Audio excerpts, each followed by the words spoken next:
बच्चों नमस्कार।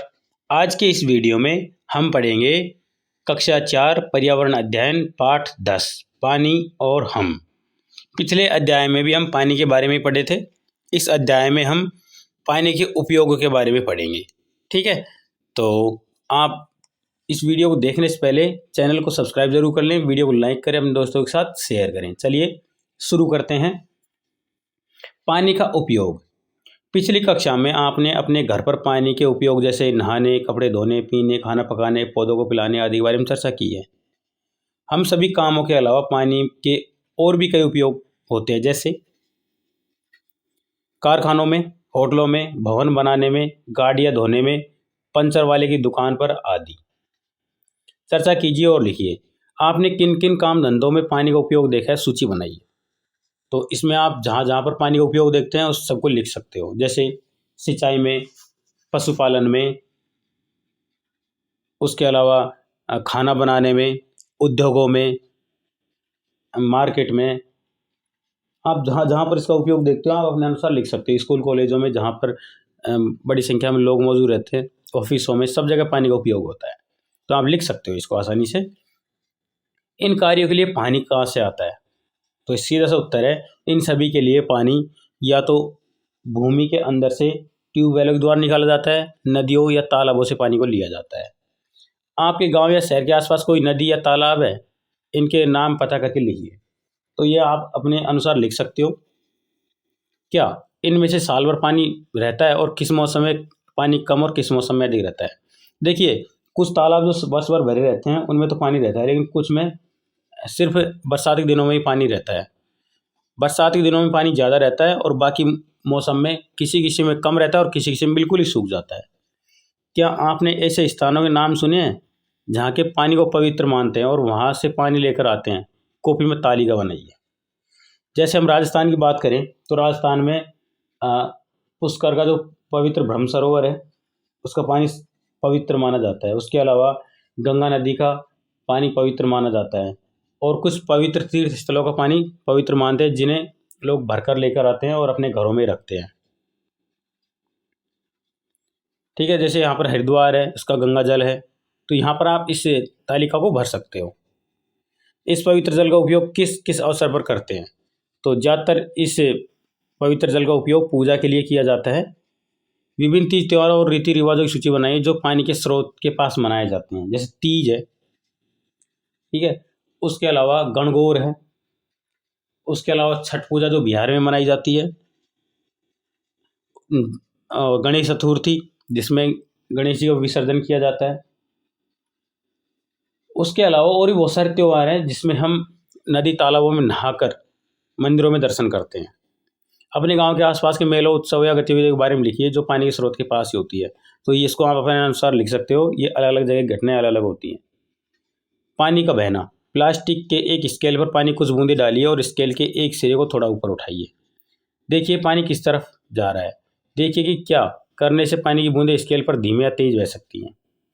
सोचिए और बताइए। आपके घर के कमरे या आंगन में पानी गिर जाए तो वह एक और क्यों बह जाता है? मोहल्ले की नालियों और नदियों का पानी बहकर कहाँ जाता होगा? तो ये प्रश्न है, आप इनका उत्तर दे सकते हो। करके देखिए। किसी ढलान पर पानी डालिए और उसकी दिशा मोड़ने का प्रयास कीजिए। देखिए क्या होता है।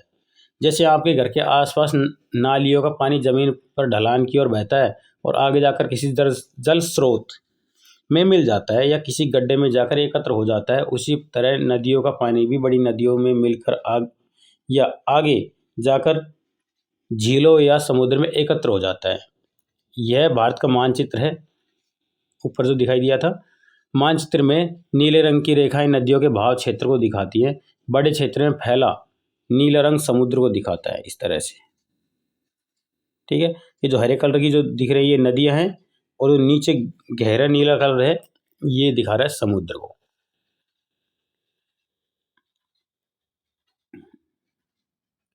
देखिए और बताइए। भारत में बहने वाली प्रमुख नदियों के नाम लिखिए। तो यहाँ पर मैं कुछ नदियों के नाम बताता हूँ, इसका आप ज़्यादा भी लिख सकते हो, जैसे गंगा, यमुना, ब्रह्मपुत्र, कावेरी, कोसी नदी, मूसी नदी, लूनी नदी, बाणगंगा और चंबल नदी, बनास नदी, इस तरह से बहुत सारी नदियों के नाम है, आप अपने अनुसार लिख सकते हो। भारत की सीमा में लगे तीनों समुद्रों के नाम लिखिए। देखिए, एक तरफ बंगाली खाड़ी है, एक तरफ अरब सागर है और नीचे हिंद महासागर, तो 3 समुद्र भारत की सीमा में लगे हुए हैं। पानी व्यर्थ न करें। कभी आपने सोचा है कि धरती पर कितना पानी है, इसमें से कितना पानी हमारे उपयोग के लायक है?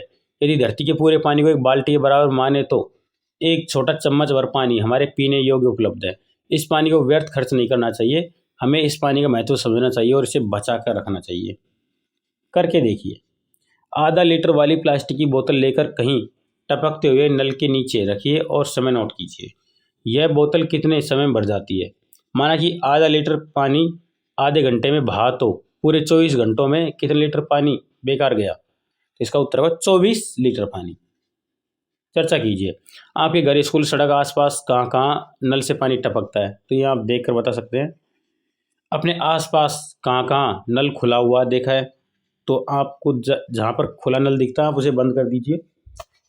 कल्पना कीजिए कि इन सबसे कितना पानी व्यर्थ बह जाता है। आप सोचिए कि अगर एक नल 1 मिनट में या 100 ml या फिर मान लीजिए कि 10 मिनट में 1 लीटर पानी व्यर्थ कर रहा है, तो पूरे दिन भर में कितना पानी बहा देता होगा। यदि आप अपने आसपास इस तरह व्यर्थ पानी बहता देखेंगे तो क्या करेंगे? सबसे पहले आप उस नल को बंद करेंगे। और यदि ऐसी व्यवस्था है जहाँ पर आप नल को बंद नहीं कर सकते, जो टोंटी है उसमें कुछ लीकेज है, तो आप उसके नीचे एक ऐसा बर्तन रख दें जिसमें वो पानी धीरे धीरे एकत्रित होता रहे, जिसमें से कुछ पशु पक्षी पानी पी सकें, वो व्यर्थ पानी नहीं जाएगा। भूगर्भ से पानी, बोरवेल, कुएं आदि में पानी भूगर्भ से आता है। पर सोचिए, भूगर्भीय पानी कहाँ से आता है? वास्तव में वर्षा का पानी जमीन से रिस रिस कर भूगर्भ में जाता है। यह पानी कुएं, बावड़ी और बोरवेल में आता है। आज भूगर्भ का जल उस वर्षा का है जो कई वर्ष पहले हुई थी। भूगर्भ में पानी धीरे धीरे इकट्ठा होता है। अगर हम इस पानी को व्यर्थ बहा देंगे तो भविष्य में हमारे लिए पानी की परेशानी हो सकती है। सोचिए और लिखिए। अगर हम भूगर्भीय जल का उपयोग तेजी से उपयोग करेंगे तो क्या वह इतनी तेजी से फिर से भर सकता है? विचार कीजिए। तो इसका उत्तर है नहीं। भूगर्भ में पानी धीरे धीरे इकट्ठा होता है। पानी बचाने के लिए आप क्या क्या करेंगे? पानी बचाने के लिए आप पानी को व्यर्थ बहने से बचाएंगे, पानी का मितव्ययता से उपयोग करेंगे, पानी को गंदा नहीं करेंगे, जल स्रोतों को साफ सुथरा रखेंगे। पानी गंदा क्यों? कहते हैं बहता पानी स्वच्छ होता है, परंतु सब जगह ऐसा नहीं होता। घर, ऑफिस, उद्योग से निकलने वाले गंदे पानी की नालियाँ पानी में मिलती हैं और फिर वह पानी स्वच्छ नहीं रहता। हमारे देश में कई नदियों का पानी इस प्रकार गंदा हो जाता है, जैसे बालोतरा, मतलब बाड़मेर जिले में लूनी नदी के आसपास कई वस्त्र रंगाई उद्योगों से निकलने वाला गंदा पानी लूनी नदी में मिल रहा है। इससे नदी का पानी गंदा और दुर्गंधयुक्त हो रहा है। ऐसे पानी के उपयोग से अनेक रोग हो सकते हैं। पता कीजिए और लिखिए। आपके क्षेत्र में नदी, तालाबों में क्या क्या डाला जा रहा है जिससे पानी गंदा हो रहा है? इन जल स्रोतों के गंदा होने से आपको क्या क्या परेशानी हो रही है? यदि आपके घर का पानी आपके घर के बाहर एकत्र रहे तो क्या क्या परेशानी होगी? तो इसके बारे में आप सोचें और लिखिए। देखिए, मैं बताता हूँ आपको। जल स्रोतों के आपके क्षेत्र में नदी, तालाबों में क्या क्या डाला जा रहा है। देखिए, घरों से या उद्योगों से निकलने वाला जो गंदा पानी है वो नदी, तालाबों में डाला जाता है, जिससे वह पानी गंदा हो जाता है। और जल स्रोतों गंदा होने से क्या क्या परेशानी होती है? जल स्रोतों गंदा होने से उन जल स्रोतों से पानी पीने के लिए लिया जाता है, जिससे उसमें मिलाई हुई गंदगियाँ अनेक रोग पैदा करती हैं, जिससे पशुओं में, मनुष्यों में, फसलों में अनेक प्रकार के रोग उत्पन्न होते हैं जो हमारे जीवन को प्रभावित करते हैं। यदि आपके घर का पानी आपके घर के बाहर एकत्र रहे तो क्या होगा? यदि घर के बाहर पानी एकत्र रहता है तो धीरे धीरे वह सड़ने लगता है, उसमें गंदगियाँ सड़ने लगती हैं और उसमें बहुत सारे मक्खी, मच्छर और जानवर पैदा होने लगते हैं जो कई बीमारियों का कारण बनते हैं। पानी की सफाई। हमें कुएं, बावड़ी, नदी, तालाब व झील आदि जल के स्रोतों को साफ रखना चाहिए।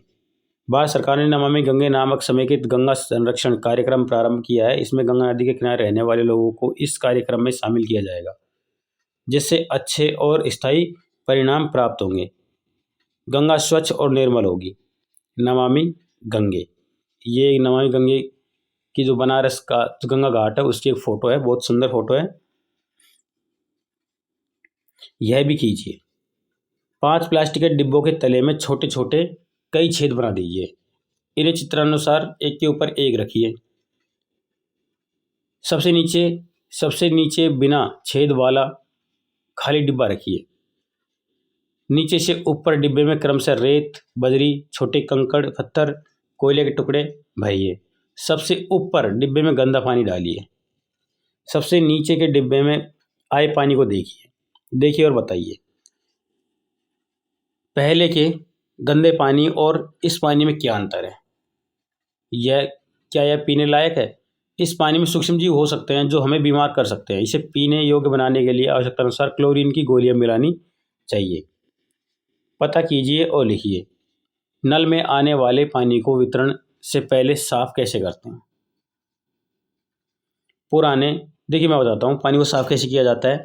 जो पानी आपके पीने लायक नलों के द्वारा आता है उसे पहले फिल्टर किया जाता है, मतलब कई छलनियों से उसे गुजारा जाता है ताकि उसमें से जो घुलने वाली गंदगी है या फिर जो दिखाई देने वाली गंदगी है वो दूर हो जाए। फिर कुछ केमिकल ट्रीटमेंट से उसको गुजारा जाता है जिसमें उसमें घुली हुई गंदगी को दूर किया जाता है। उसके बावजूद भी उसमें सूक्ष्म जीव या बैक्टीरिया रह जाते हैं। उन्हें मारने के लिए उसमें क्लोरीन गैस की गोलियां या फिर उसमें पोटेशियम क्लोराइड या पोटेशियम परमैंगनेट जैसी दवाइयाँ मिलाकर उन्हें सूक्ष्म जीवाणु रहित किया जाता है।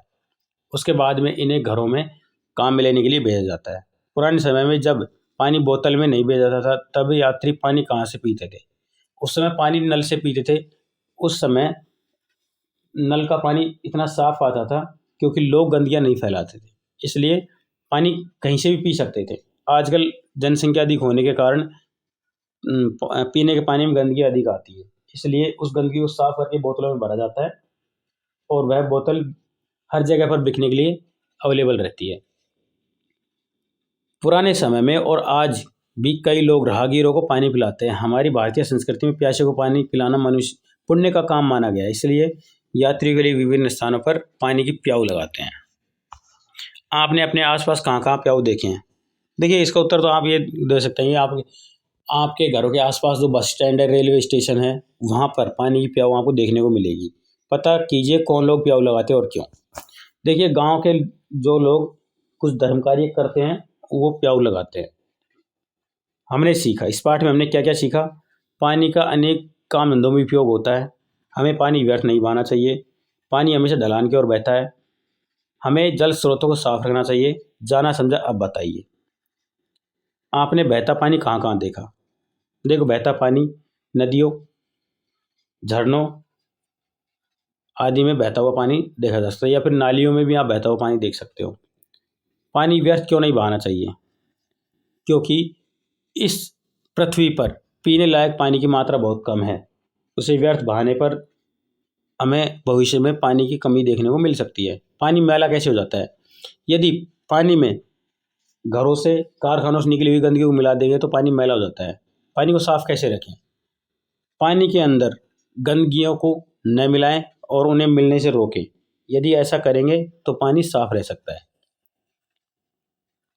यदि आपको नमामि गंगे परियोजना के बारे में जानकारी लेनी है तो pmindia.gov.in पर आप कंप्यूटर पर जाकर इसको लॉगिन करेंगे तो आपको देखने को मिल जाएगी पूरी जानकारी।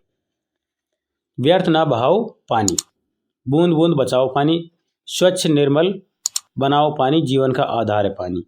तो इसी संदेश के साथ हमारा यह अध्याय खत्म होता है। जाने से पहले वीडियो को लाइक करें, अपने दोस्तों के साथ शेयर करें और चैनल को सब्सक्राइब जरूर कर लें। चलिए अब मिलेंगे अगले अध्याय में। धन्यवाद।